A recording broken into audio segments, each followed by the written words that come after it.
listening to the WrestleHavoc Podcast on YouTube, where we discuss everything in and outside of the squared circle. We talk all that goes on in the realm of WWE and AEW every week.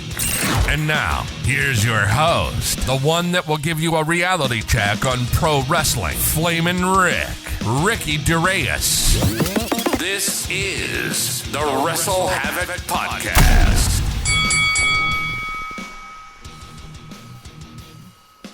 What's up, everybody? It is Flamin' Rick, Ricky DeReyes, right here on the WrestleHavoc Podcast, here to review AEW Dynamite from October 25th, 2023. We got a lot of things to talk about right here on the AEW Dynamite review. Of course, we are going to be talking about Ric Flair. Yes, Ric Flair showed up in All Elite Wrestling as Sting's gift from Tony Khan. We're going to be talking about that. We're also going to be talking about MJF versus Kenny Omega being announced for AEW Collision, the pros and the cons. I know there's a lot of cons regarding the fact that you're giving this match away on free television, even though it is a pay-per-view caliber match. But at the same time, I think there is some reasoning behind the fact that we are getting this match this Saturday on Collision. We had MJF versus Juice Robinson for the Dynamite Diamond Ring. We also had the main event, that being, of course, the Blackpool Combat Club, Claudio Castagnoli, and the American Dragon, Bryan Danielson, teaming up with, of course, Orange Cassidy, the current international champion, and the Rainmaker himself from New Japan Pro Wrestling, Kazuchika Okada. Yes, Kazuchika Okada was on this show, which was absolutely insane to think. The ending of the show was a little weird. We do not know if Bryan Danielson is injured or not, but one thing that we do know is, I do assume, is the fact that we're probably going to be getting Kazuchika Okada versus Bryan Danielson at Wrestle Kingdom. Not only that, I think the injury was a injury that was kind of being sold by Bryan Danielson, so it's not really a real injury, to say the least. But we're going to have to wait and see what happens further on down the line. But overall, I thought this was a very good episode of Dynamite. I thoroughly enjoyed this show for what it was. I thought it was a great show and a very story-heavy show. I mean, people need to understand is that ever since the Bloodline storyline has really been making waves in WWE, everybody has been going on AEW's ass because they quote-unquote do not have storylines. And it's not the fact that they don't have storylines, it's just they put more of an emphasis on wrestling. Now, I know a lot of people tend to differentiate sports entertainment and professional wrestling. I used to be one of those people. But I, for one, am the type of guy that really thinks sports entertainment and professional wrestling is the same thing, if you really think about it.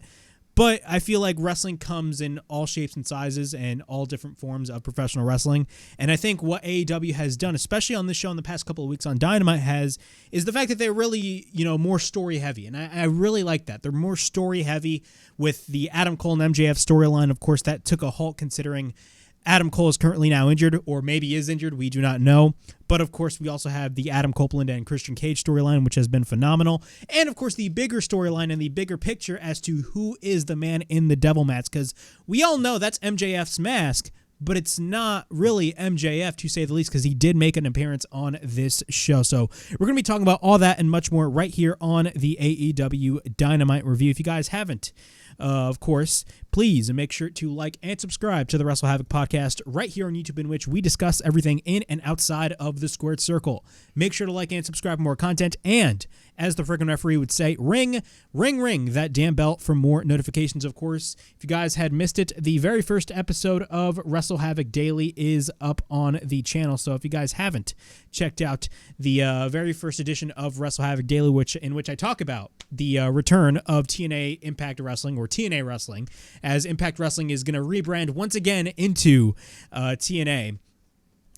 Check that out. The link will be in the description below. I talk about CM Punk, him showing up backstage at the Impact tapings this past Sunday, as well as where Will Ospreay will eventually land, because come February 2024, he is going to be the hottest free agent in professional wrestling. So if you guys haven't checked out the first edition of WrestleHavoc Daily, please make sure to check out that video. The link will be in the description of this video below. All right, let's start off with AEW Dynamite. Of course, the show kicks off with Maxwell Jacob Friedman backstage. I believe AEW is starting a trend now in which it doesn't really start with the actual intro of the show, in which, the show kicks off and then you have the pyro. There's starting to be more of a sense of the show starts with, a backstage interview and then go straight to the action, which I actually like. WWE does that a lot, so I like the fact that AEW is taking that initiative. Adam Cole, of course, is currently injured and he has surgery, which I do believe that is a real injury. A small chance of me thinks that's probably not a real injury, but again, we can't assume a lot of stuff.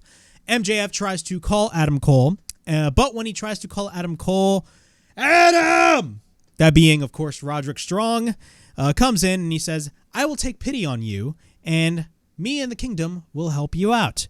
But MJF is like, nah, thank you so much, and pushes him away. Go jump off a cliff. And what happens is, out of nowhere, the Devil Mask shows up in a black background. He shows up out of nowhere, and it just immediately glitches off of the Devil, and we go straight to the entrances and the match between MJF and Juice Robinson for the Dynamite Diamond Ring. Overall thoughts on this opening quote-unquote segment that kicked off Dynamite is, I like how they're going straight to the point, and that is what AEW needs more of. I have been noticing, and this has been really a problem with AEW for a while now, but AEW does not know how to follow up on either a babyface or any champion getting the win, and following up with a particular title run, especially when it comes to a babyface. We've seen that with Hangman Page. Even though I thought Hangman Page's run was great, you can see the obvious, problem with Hangman Page's title run. They don't know really how to follow up on things. And one of my biggest concerns was, ever since that cliffhanger ending on Dynamite with the Devil Mask attacking Switchblade Jay White, I was like, okay, can we have more follow-up on this instead of just mentioning the fact that, Jay White thinks that MJF was the guy that attacked him? We need more follow-up, and I like the fact that they're going straight into the initiative and straight to the point, because that's what AEW needs to do more of if you want to really gravitate to your audience. But nonetheless, we got MJF versus Juice Robinson for the Dynamite Diamond Ring. It was a great match. I enjoyed the match for what it was. It was a really good match to kick off the show. Juice Robinson is fucking awesome. I'm a big fan of Juice Robinson ever since Bullet Club Gold even became a thing. Great stuff. MJF goes straight for the attack. We get repeated stomps on Juice Robinson in the corner. Philadelphia is going absolutely crazy for MJF. Juice gets taken to the outside, but then MJF sends Juice Robinson to the barricade. Like Roosh, yes, he goes for a Roosh and just slams into the barricade in each corner repeatedly. After that, he sends him over the timekeeper's area, and then he spits water in the face of Juice Robinson. MJF then goes for a running boot on Juice Robinson over the barricade, and then he slingshots Juice Robinson onto the ring post. We get a series of right hands by MJF. After that, Juice Robinson is busted open. After that, he gets bumped on the steel steps, but then he places the mouth of Juice onto the steps and then stomps on his head, but gets distracted by Bullet Club Gold. After that, Juice Robinson trips MJF onto the steel steps, but then both men are on the apron. Juice Robinson then hits a DDT on MJF. Then we get a cover and a near fall. The referee then gets distracted. Juice uses the scarf to choke MJF, but then we get a cover by Juice Robinson and a near fall. We then get repeated right hands by Juice Robinson. Jay White comes out, and then once Jay White comes out, we go to commercial break. Once we're back, MJF then chokes Juice Robinson with the scarf with the referee distracted. But the referee sees it, and then he throws it out. MJF goes for repeated shots on Juice Robinson.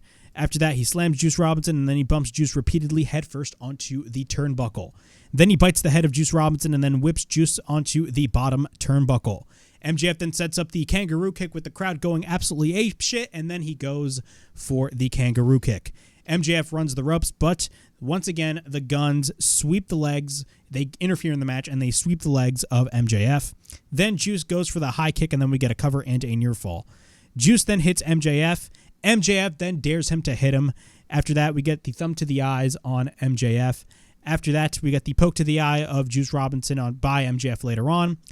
Juice Robinson spits in his face, and then he hits a left hand. After that, he hits a powerbomb, but then we get a cover and a near fall. We then get a back elbow by MJF, but then MJF stomps on the elbow of Juice. Juice is on the apron, but then we get a knee strike by MJF. Then he tries to go for the heat seeker, but Juice counters. MJF goes for a tope on the gun, so he's no longer afraid to go for a tope suicida. That is great to see. Juice then gets trapped onto the ring apron, or the ring skirt, and then he bites Juice on his head once again. And then we get a series of "he's a scumbag" or "he's our scumbag" chants by the crowd in Philadelphia. Then Juice goes for the what was it? The Juice is Loose? I completely forgot what that move is called. My apologies, ladies and gentlemen.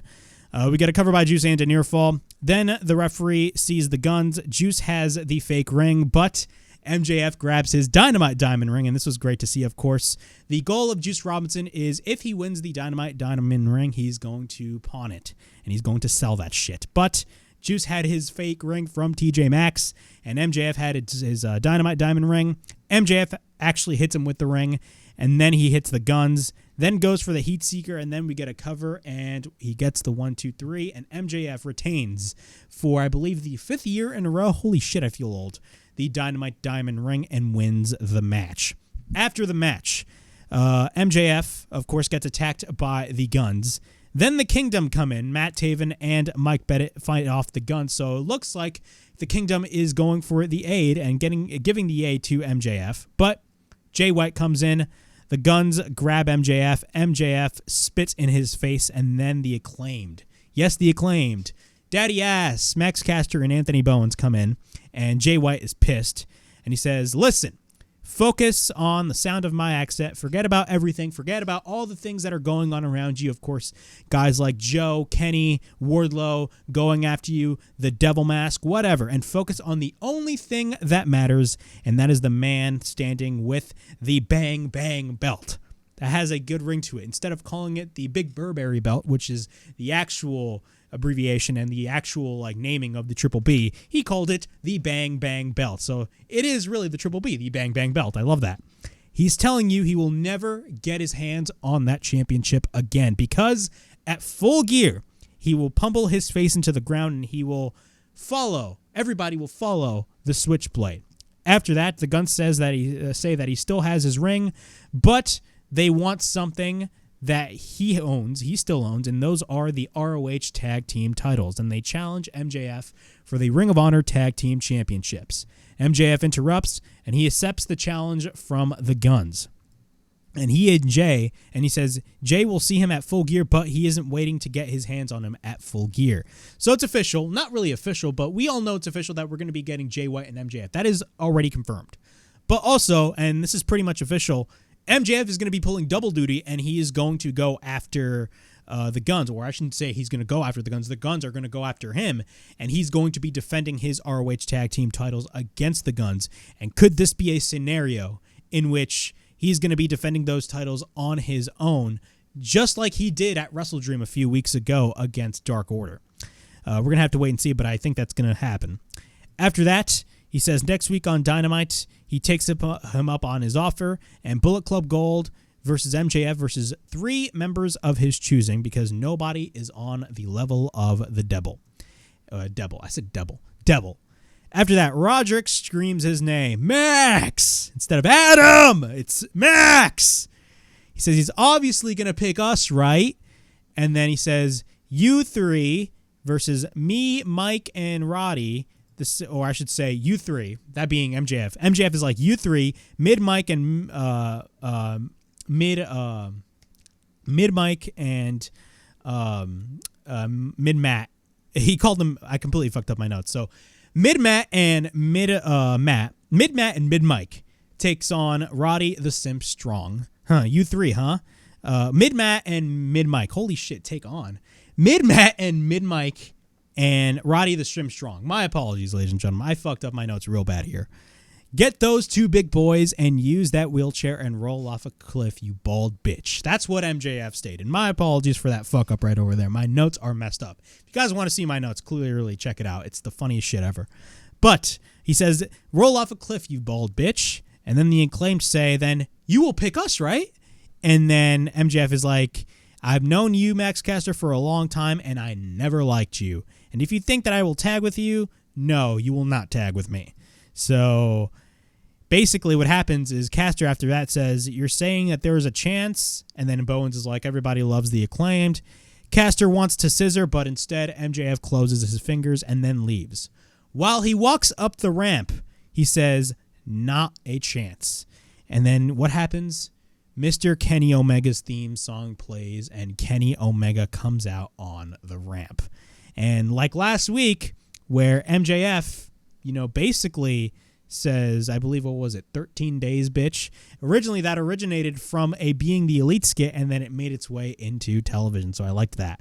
Of course, that didn't take lightly with Kenny Omega. And he says, "Hey, Max, you have a lot of things going on, but I will cut straight to the chase. He has something that he wants, and it is something that he wants, of course, walking with a live mic. I lost the right the second I lost what's not around my waist. He has no right to ask, but, of course, he thinks, you are a scumbag. The champion, if he's the champion that he thinks he wants him to be, he will give him a shot for that title, and he wants that belt, and he reserves the right to defend his streak." And the streak that he is talking about is the streak of the longest reigning AEW World Champion, because that title is now in the reigns of Kenny Omega, but coming I believe a couple of days after Saturday, it's going to go to MJF, and MJF is going to be the longest reigning AEW champion. So Kenny Omega wants to defend that streak. And he says, if he's truly better than he thinks he is, don't be afraid to give me that title shot. And then MJF says this: "The Clean Air versus the Devil. This Saturday on Collision for the AEW World Championship. May the best man win." Both men shake hands. Kenny doesn't let go, and then he goes closer to MJF, and he says, of course, 3 days, bitch. That is exactly what Kenny Omega told MJF. So then they do their catchphrases. MJF says, of course, "I'm better than you and you know it." Kenny goes for the good night bang, blah, blah, blah. "I must bid you adieu, goodbye, and good night bang." You guys get the drift. So yeah, it's official. We will be getting Kenny Omega versus MJF this Saturday on Collision. What are my thoughts on this? Of course, this is a ratings grab. I think it's safe to say this is a ratings grab. I mean, I think it's been proven when it comes to the Collision ratings that it's not really college football that is affecting the Collision ratings, because let's be honest with ourselves, once college football started, the ratings took a dip, but I mean, it's really the WWE PLEs that really took a dip that for the Collision ratings. But still, I think this is a great match for Collision. Now, there are pros and cons to us getting Kenny Omega versus MJF on free TV. The pro is the fact that, of course, it's probably going to boost the ratings for Collision. But at the same time, the biggest con is the fact that this match, the caliber of this match, is so fucking big that I think at the same time, it's not really that smart to book this match well early in advance, even though there is barely any build to it at the end of the day. But another pro is the fact that there is a story attached to it.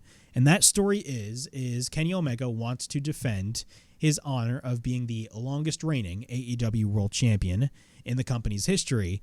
And MJF is the title holder, and he wants to take that title from MJF. Now, what I do believe is that this match is going to go on for at least a long period of time. My prediction is that this match is probably going to go to a 60-minute draw. That's my opinion, at least, but I doubt it. We do not know what they're going to be doing, but in some way, shape, or form, this match is going to be ending in controversy. That is my major prediction. This match is going to be ending in controversy. There's no fucking way MJF is going to pin Kenny Omega clean, and there's no way Kenny Omega is going to pin MJF clean. Even though Kenny Omega has been kind of on a losing streak, I don't think either man is going to pin each other. I think this match is going to end in some controversy in any way, shape, or form. But still, this match barely has any build to it, and that is the biggest problem with it. But at the same time, I do think there is a greater story behind this. Now, how does that involve Kenny Omega? Well, MJF is right now going crazy. And he's going crazy in a sense, and I'm only talking from a kayfabe perspective, that he has everybody gunning after him. He has Kenny Omega going after him. He has Wardlow gunning after him. He has Samoa Joe gunning after him. He has Jay White gunning after him. And he has a lot of people gunning after him. And we have a World's End pay-per-view that was just announced, I believe, December 30th in Long Island in his hometown. Could this play a factor in the whole bidding war of 2024? Could there be a major storyline in place for MJF at the end of the day coming December 30th with World's End?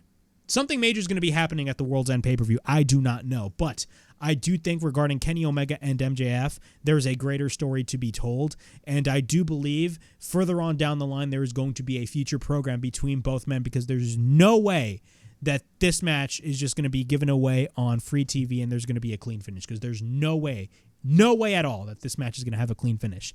These men are going to be main eventing a pay-per-view next year, guarantee you. But yeah, those are my thoughts on that. Moving on, we got a video package of Wardlow. Talks about how he was going to a very dark place and he watched Max and he's done so much evil and he became the name and the face of the company. And he watched the man he beat main event the biggest show in AEW history. He talks about how that changes a man and he felt the devil's claws digging deeper and deeper, and now he will be taking everything from Maxwell Jacob Friedman. We got Hook and RVD taking on Alex Reynolds and John Silver. I saw the the Dynamite ratings that came out, and apparently people tuned out as soon as Dark Order came out, which is funny as shit to me. I mean, how badly Dark Order has fallen off a cliff is insane to me. Like, they used to be like a big focus on the show. Now they're not really a big focus on the show. I don't give a shit what anybody says. There's just no direction whatsoever for the Dark Order. And it's a shame, because really when Hangman was like being a part of the Dark Order, you could tell there was some sort of importance over there with the Dark Order. But now there's just no importance at all with the Dark Order. Just nobody gives a shit. Hook and Reynolds start. RVD tags in. Dark Order blindside RVD. Later on in the match, we get a cover by RVD into near fall. We get a Northern Light suplex. We get a kick by RVD. Then Hook goes for repeated blows onto the neck of John Silver. Reynolds comes in for the save. Evil Uno comes in with the chair, but RVD goes for the Van Daminator. Then he goes for the 5-star frog splash. And after that, RVD tries to go for the cover, but he isn't the legal man. Silver then gets caught with the red rum. Silver taps out, and Hook and RVD win the match. RVD is fucking awesome. RVD, even at his age, how old is he? 51, 52? RVD is still just phenomenal. So that's great to see. And I love the ongoing team up between Hook and RVD. We have Tony Storm's next film, Hold That Butler. After that, we got Sting's special gift from Tony Khan. And this is the other big thing that happened on AEW Dynamite. Tony Schiavone is in the ring. Darby Allin and Sting come out, and he says he's glad to be here right now because he wants to thank all of these people.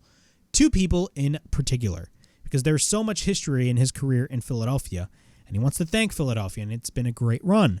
But he also wants to thank his tag team partner, Darby Allin, because he means this from the bottom of his heart. He couldn't come for this without Darby on his side. After that, he says he's the best tag team partner that he has had, and he says there are some woes in the crowd.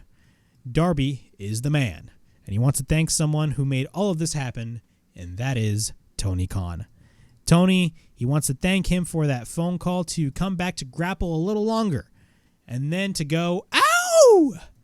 After that, Tony is asking for the microphone, and Tony gets the mic, and we all thought it was going to be Tony Khan, but instead he gave it to Tony Schiavone, and the crowd was just laughing their asses off. And Tony Schiavone says he wants to thank him, and we are proud to be a part of Sting's great career and what he has meant to AEW. It was 35 years ago on this very network, the Superstation, TBS. Sting was on the map, and he put wrestling on the map on TBS and elevated him to be the icon that he is now. And we get a bunch of thank you Sting chants, and he brings out Sting's special gift. The music plays, and it is none other than the Nature Boy himself, Ric Flair. Woo! So Ric Flair comes out, and the crowd goes ballistic. The crowd is just chanting holy shit left and right. So they're chanting holy shit left and right. Ric Flair says 35 years ago, or I should say Tony Schiavone stated, 35 years ago, Ric Flair and Sting went at it on TBS, and they made TBS wrestling what it was and what it still is today. Welcome to AEW Ric Flair. And Ric Flair says, you know that in life there are moments that are magical, and they're few and far in between, and there's the magic and chemistry of whatever you do in life. 35 years ago, Sting and him set history on TBS. The first Clash of the Champions, of course, head-to-head against WrestleMania. And he told him this, to do 55 minutes in a match 35 years ago is hard, and he lived up to all of his potential. And he isn't one of the greatest wrestlers, not only one of the greatest wrestlers of all time, but he is one of the nicest guys he has ever known. And, of course, you know, he wanted to thank Tony for this invitation, and he wants to ride this wagon with him. Woo! And then Ric Flair does the normal Ric Flair shtick. He does the chops. He does the elbow drop. And who comes out to ruin the party? Who comes out to ruin the party than none other than the current TNT champion, Christian Cage. Oh boy, here we go.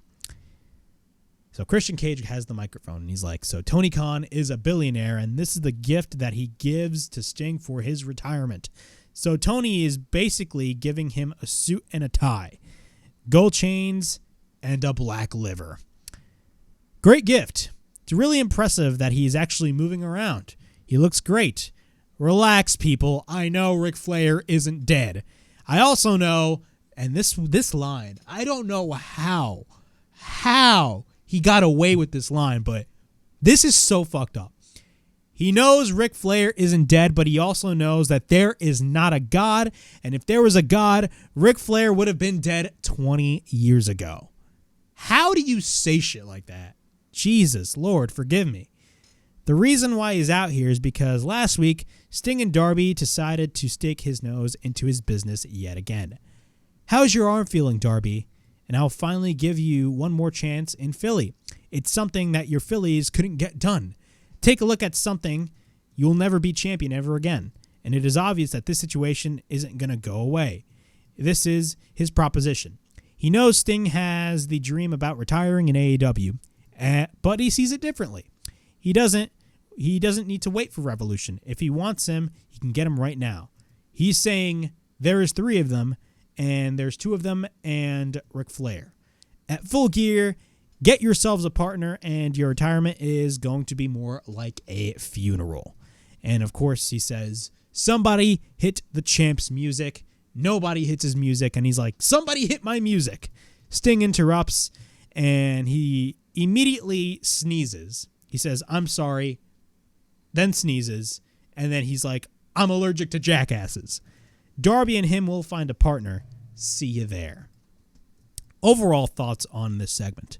I thought this was a phenomenal segment. Now, I know a lot of people are upset about Ric Flair joining AEW, especially a lot of hypocrisy going on in the IWC. And I can totally understand that, because especially from Tony Khan's end, if you go ahead and blast Vince McMahon, you know, when you were going head-to-head against NXT a couple of weeks ago, all of a sudden you bring in a Ric Flair who is basically guilty of similar shit, then you are flat out a hypocrite, with all due respect.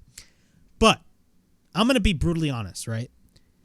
I know a lot of fans are calling out hypocrisies left and right about Ric Flair because, oh, we shit on Ric Flair, you know, when that Dark Side of the Ring episode came out 2 years ago. Because if you guys do not remember, before the Plane Ride from Hell episode came out on Ric Flair, or on, you know, Dark Side of the Ring, that really put a negative light on Ric Flair, I believe AEW had plans for Ric Flair to basically be a manager for Andrade El Idolo, which would have been fucking awesome. I was actually excited for that, but we did not get that at all.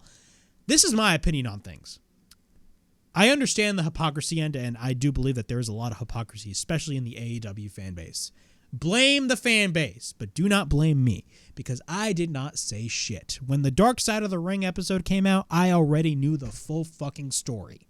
Okay? I did not know I knew the whole fucking story, so you did not need to point hypocrisy at me. I'm fine with Ric Flair in AEW.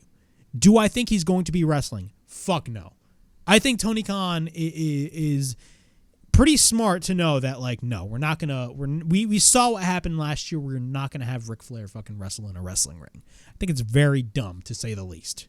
Okay, Ric Flair should not be wrestling at his age. AEW would look foolish if they did that. And no, he's not going to be the mystery partner for Sting and Darby Allin against Christian Cage and everybody else. So it's not going to be that. It's not going to be that. So please hold your horses. Now, if Ric Flair is the partner, then clearly Tony Khan is fucking stupid. But it's not going to be the case. So I do not see that being the case whatsoever. I do see it being Edge being the partner for Sting and Darby Allin. Because, again, you know, a lot of people are saying, oh, they should do the Christian and Edge match at Full Gear, but I feel like there's more layers to the story than we are seeing so far, so I don't think we're going to be getting that match at Full Gear. I could say we're going to be getting that match at Revolution, but I don't know. We're going to have to wait and see, but we're definitely not going to be getting the Edge versus Christian match at Full Gear. I think Edge is going to partner with Sting and Darby Allin to take on Christian, Luchasaurus, and Nick Wayne. All right, moving on. Renee Paquette is with Chris Jericho in a backstage sit-down. Talks about how his match with Hobbs last week was a destruction. He can't remember having a beatdown like that. And the thing is, what hurt him the most was his ego. As an athlete, you're always self-reflecting. And the one thing he always had was self-confidence. Last week, he didn't see it coming. Hobbs came after him right off the gate, and he couldn't get the hold of him. And he asks himself, does he still have the stakes, what it takes, I should say, to beat Will Hobbs? Is it time to step back, or is it time to get even stronger or more self-confident? Is it time to get some sort of revenge? Don Callis has a whole family, and he has lots of friends. Jericho has friends too, but some of those friends are bigger than Will Hobbs. And maybe it's time to give him a call. As soon as Chris Jericho said that line, I immediately assumed Paul White. I immediately assumed Big Show. So don't be surprised if Big Show is Chris Jericho's partner. Do I want to see Big Show return to the ring? Fuck no. I like Big Show. Well, what is the Big Show? I like Big Show, but I don't want to see Big Show wrestle. Okay? With all due respect, I don't want to see him wrestle. We have the Hung Bucks, Hangman Page and the Young Bucks defending their ROH six-man tag team titles, the most irrelevant titles in AEW right now, or Ring of Honor, whatever the fuck you want to call it. Those titles are absolutely irrelevant. I don't give a shit what anybody says. Taking on the Hardys and Isiah Kassidy. This was a fine match. You guys know my thoughts on the Hardys. Look, I think the Hardys are one of the greatest tag teams of all time, but I think the Hardys at this point are kind of washed, and I mean that with the utmost respect. Every time when I see them wrestle, I'm just not interested whatsoever, and they should go nowhere near the tag team championships, or any championship of that matter. That's all I'm going to say about that. The Hardys are washed. But the match was fine. Isiah goes for a somersault onto the back of Matt Jackson. We get a twist of fate. After that, Jeff goes to the top. He hits a swanton. We get a cover by Jeff and a near fall, but then Matt Jackson tags in. Matt counters. Hangman goes for the buckshot on Isiah Kassidy, but we get a super kick by the Bucks. Then they go for the BTE trigger, and we get a cover, and the Hung Bucks, yes, I'm calling them the Hung Bucks, retain the ROH six-man tag team titles. Meanwhile, on the Tron, and this was basically the biggest takeaway that I can give you, it shows Prince Nana and Swerve Strickland in Hangman Adam Page's house. I love the presentation that they're giving with Swerve when it comes to these types of segments, or any particular backstage segment, or any segment backstage regarding Swerve Strickland. He's holding the camera. That is fucking awesome. That is a great visual. But it shows Prince Nana and Swerve Strickland in Hangman Page's house. Swerve rips Hangman's child's paintings off of the refrigerator. He grabs a children's book and he goes into his child's room, and he's basically on his crib. And he says, if your loved ones, it was always said that your loved ones are the ones that pay for the actions that you do. He took something for him, and now Hangman owes him a debt. And he gives his child a Mogul Embassy shirt. And he tells him he will never forget that. This is Swerve's house. And then he leaves. This is crazy. Swerve is a fucking savage. Swerve is a superstar, and the way that he has been presented for the past couple of weeks has been absolutely phenomenal. Keep doing what you're doing. After that, Hangman sees what's going on, and he leaves to the backstage area. Now, what's interesting is that Hangman's house is all the way in Virginia, and they're in fucking Philadelphia. Why is he going backstage? I understand, or maybe he needs to, like, call somebody. I don't know, but still. You know, you're all the way in Philadelphia, so you're going to have to fly all the way to Virginia. But nonetheless, I thought this was a great segment.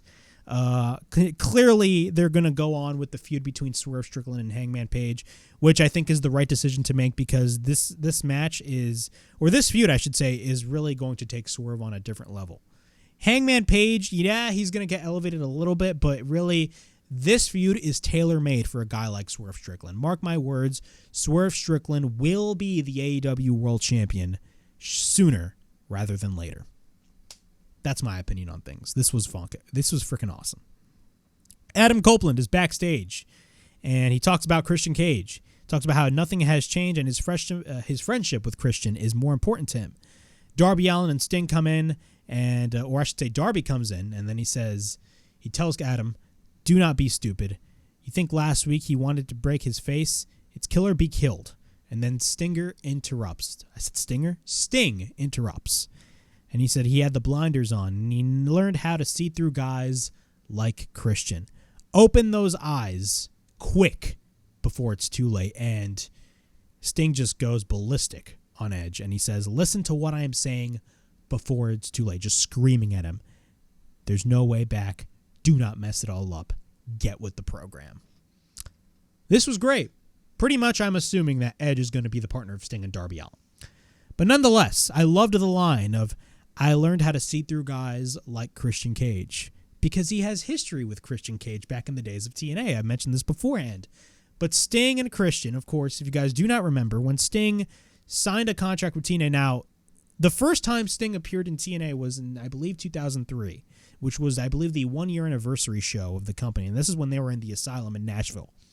But when they first went on Spike TV, a couple months into that Spike TV run, that's when Sting officially came into the company. And if you guys do not remember, Sting and Christian were kind of like best friends. Like, Christian was kind of like, I don't want to say he's lackey, but Christian was always put over Sting. He's my friend Sting, blah, blah, blah. And then Sting ended up being the guy that turned on Sting back in 2006 in TNA. So I don't want to say that this is kind of connected towards their TNA history, but I love how Sting was like, I've learned how to see through guys like Christian. So that was great to see. But nonetheless, Adam Copeland is going to be his partner. We had Hikaru Shida versus Ruby Soho for the AEW Women's Championship. I hated this match with every fiber of my being. I love Ruby Soho. I love Hikaru Shida, but this match was fucking sloppy as hell. With all due respect, this match was one of the most sloppiest matches that I've ever seen. Not to mention that this was not only the only women's match on the show, but the fact that this match was just not even that good. And one of the reasons as to why I thought this match was not good, I'm not even going to go through this match in depth, but one of the biggest problems that I had with this match, and this is one particular spot. So what happens is the turnbuckle, I believe it was the middle turnbuckle that was exposed in the match, right? Ruby Soho grabs spray paint. She throws it to Shida, and she pulls an Eddie Guerrero. This was the stupidest shit ever. This made no sense whatsoever. So then Ruby Soho grabs the women's title. She grabs the physical championship belt, right? And the referee is right there. You would think that the referee is distracted, but Shida is the one holding the spray paint. But the referee is right there, so she just takes the belt away from Ruby anyway. That was the stupidest shit I've ever seen. That shit made no sense whatsoever, and it made me dislike this match even more. We had Shida sprays the spray paint on the belt. We had the Destination Unknown, hits the Falcon Arrow. Ruby goes for the roll up. She gets sent to the exposed turnbuckle. We get the Katana by Shida, and we get a cover, and she retains the belt. This match was sloppy. It sucked. Don't watch it. After the match, timeless Toni Storm, the best thing to happen in the women's division. She comes out, and she says that she will challenge, or she didn't say anything, but she does. She just comes out and just dances around. And, of course, every time when she makes her entrance, the camera goes in black and white. And she will challenge Shida at Full Gear, and that will be her Hollywood homecoming, considering that Full Gear is going to be taking place at the Kia Forum. Nonetheless, that is the night where Toni Storm needs to win the women's championship. Toni Storm is the saving grace of the women's division. I don't want anyone to debate me on that. The women's division in AEW fucking sucks. And that is not the women's wrestlers' fault. It's the direction and the creative team and the booking. End off. But Toni Storm will win the women's championship at Full Gear. We got a backstage interview with MJF. Of course, the challenge has been issued by Kenny on Collision, and there's a lot of emotions going on. But then the Samoan submission machine, Samoa Joe, comes in. He talks about how he noticed something. He suffered from a severe lack of friendship, and he will be his friend, and he offers a handshake. But he says on one condition. He gives him his rematch for the AEW World title. He doesn't have to answer him now, but by the way things are going, he is sure he will have his answer soon enough. And then Samoa Joe leaves. So Samoa Joe has his back. But, of course, just like in the Mafia, if they give you something, you got to pay him back. And unfortunately, MJF accepted the offer from Samoa Joe. Now he has to pay Samoa Joe back. I love that. I love what they're doing with MJF. I love how they had a backup plan. If it is true that Adam Cole is legitimately injured, if he's legitimately injured, and they kind of needed to take a halt on the story of Adam Cole and MJF, I love the fact that at least if Adam Cole's actually injured, they have somewhat of a backup plan. And that backup plan is really telling the story of MJF pulling double duty on pay-per-views. MJF, literally his world around him is crumbling in a sense that everybody is gunning for him because he is the holder of the world championship. He is the world champion and everybody is gunning after him. He is the main focus on the show, and that is exactly what AEW needs to tell. That is the story that they need to tell. And I love what they're doing. He has guys like Wardlow coming after him, guys like Samoa Joe. He has the match against Jay White at Full Gear. Not only that, he has to defend the ROH Tag Team titles on that pay-per-view at the Kia Forum against the Guns. What about the Devil Mask? Who is the man in the MJF Devil Mask? Because it's clearly not MJF. It's somebody else. What if it's Adam Cole? We do not know. I think something major is definitely going to go down, and AEW is really setting the stage for that major thing to go down. And not to mention, it's a coincidence that they announced World's End, which is going to be taking place in the day before New Year's Eve, December 30th, in Long Island, which is MJF's hometown. Interesting, right? Very interesting because, again, what happens at the end of the year and beginning 2024? The bidding war storyline of 2024. Of course, MJF right now, his contract, quote unquote, is up by the end of 2023. Now, a lot of people are saying he hasn't signed an extension. I do believe he signed an extension because, again, Tony Khan would be very fucking stupid if he didn't let MJF say all those things on TV and he didn't sign an extension. He'd be really fucking stupid. I do think he secretly signed an extension with the company, so he's not going to go anywhere else. He is struck down with WWE. But this whole bidding war of 2024 thing, I think this is going to benefit MJF in the long run. And all these things that are happening around MJF, I'm very interested to see what they're doing for the future. We have our main event. Orange Cassidy and Kazuchika Okada taking on Bryan Danielson and Claudio Castagnoli. The crowd went apeshit for Okada, of course. He is the rainmaker of New Japan Pro Wrestling. I'm not going to go through everything in the match. Danielson tags in and Okada tag in, and both men face off against one another. The camera, and what was awesome was that when Okada, I believe Okada was already legal in the match, but when Danielson tagged in, it was kind of similar in the first collision when Samoa Joe tagged in and CM Punk was already the legal man. As soon as Samoa Joe tagged in, the camera just zoomed on CM Punk. They did the exact same thing with Bryan Danielson, so that was awesome. Fans get up on their feet. We get a series of chop exchanges by both Okada and Danielson. We get a series of kicks by Danielson. Danielson runs into a back elbow by Okada. Okada goes for the DDT, and then we get a cover by Okada and a near fall. We then get a slam. After that, Okada goes to the top. He misses the roll through. He drops down Danielson, and then we get a cover by Okada and a near fall. Danielson then stomps on the arm of Okada, but then we get the yes kicks by Danielson. We get the roll up by Okada, but then Danielson ends up going for the label lock. We get the roll-up by Okada and then by Danielson.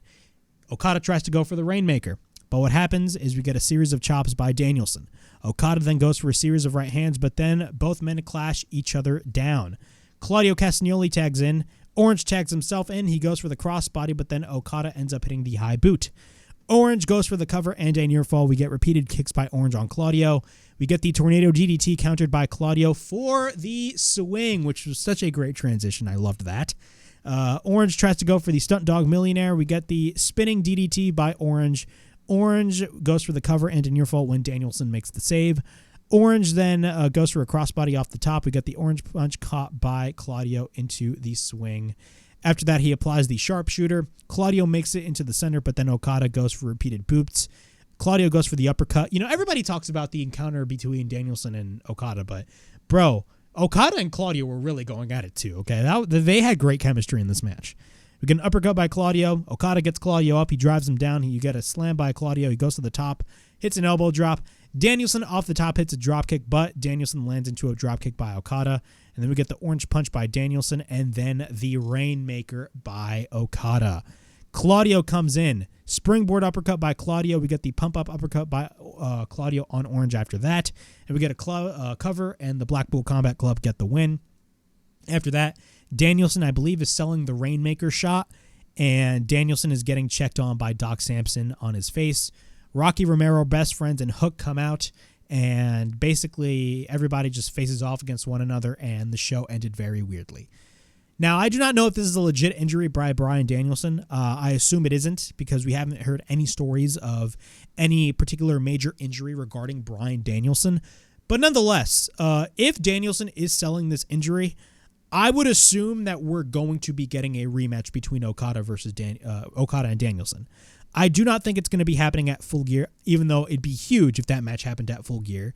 And if they ever had a rematch, I do believe that second match will blow the first one out of the roof, considering the fact that the first match was, even though the first match was a fine match, it got overshadowed by Kenny Omega versus Will Ospreay. So I don't think the first match will be better than their eventual second match. But I do believe that their second match could possibly happen at Wrestle Kingdom this January. We do not know that for sure, but I assume that that match is going to be happening at Wrestle Kingdom. But nonetheless, that was AEW Dynamite. Overall, thoughts on this show, I thought this was a great show. It was a very story-heavy show, and that is exactly what AEW Dynamite needs. Forget about the ratings. Yes, Dynamite this week did do a low rating, but who gives a shit? I thought the show was great. Ratings does not judge the quality of a show for me, at least. So at the end of the day, I thoroughly enjoyed this show for what it was. It was a great show. We had a lot of build towards Full Gear, which is going to be taking place in a couple of weeks. And nonetheless, MJF, he has a big target on his back since he is the world champion, and a lot of interesting things are going to be playing out when it comes to MJF and the world title as we head closer and closer towards Full Gear, and when we eventually head towards, of course, World's End this December. But yeah, that was my AEW Dynamite review, of course. Please like, subscribe, comment down below, push that bell for notifications and be on the lookout for more videos right here on the WrestleHavoc Podcast, in which we discuss everything in and outside of the squared circle. Make sure to like and subscribe for more content, and as the freaking referee would say, ring, ring, ring that damn bell for more notifications. And as always, it is Flamin' Rick, Ricky DeRays, signing out. I'll see you guys later. Peace.